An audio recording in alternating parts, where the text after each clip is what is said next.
Liam stood on the wooden dock, toes curling against the rough surface as he gazed out at the lake.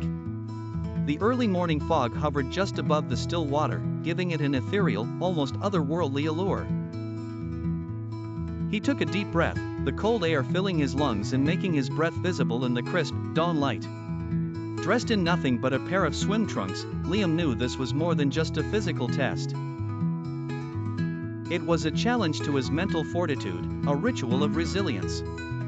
He'd read about the supposed health benefits, improved circulation, boosted immunity, and a rush of endorphins, but at this moment, facing the reality of plunging into near-freezing water, those benefits felt distant and abstract.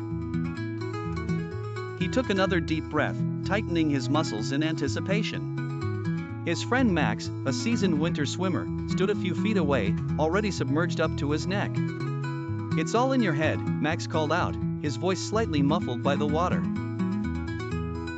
"Once you're in, it actually feels kinda amazing."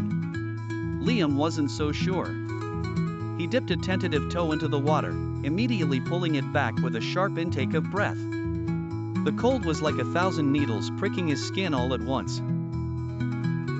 He glanced at Max, who was grinning encouragingly. Summoning every ounce of willpower, Liam decided a quick entry would be less torturous. With one final breath, he leapt from the dock. The shock was immediate and overwhelming.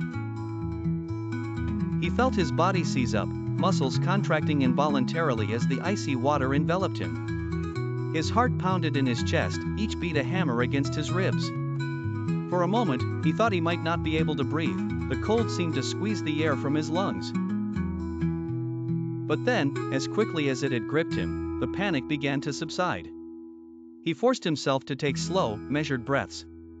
Gradually, his body began to acclimate. The initial pain dulled to a tingling numbness, and a surprising warmth started to radiate from his core. Max was right. A strange sense of euphoria washed over him, mingling with the adrenaline coursing through his veins. He felt invigorated, alive in a way he hadn't expected.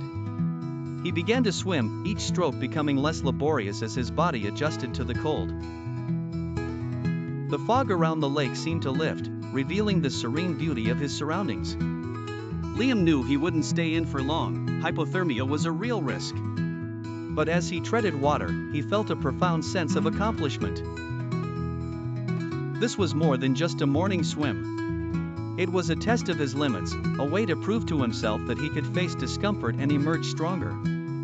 When he finally climbed back onto the dock, shivering but triumphant, Max handed him a towel and clapped him on the back. "Told you it wasn't so bad," Max said with a grin. Liam laughed, feeling the warmth slowly return to his limbs. "Yeah," he replied, wrapping the towel tightly around himself. "I guess you were right." He took one last look at the icy water, already planning his next plunge.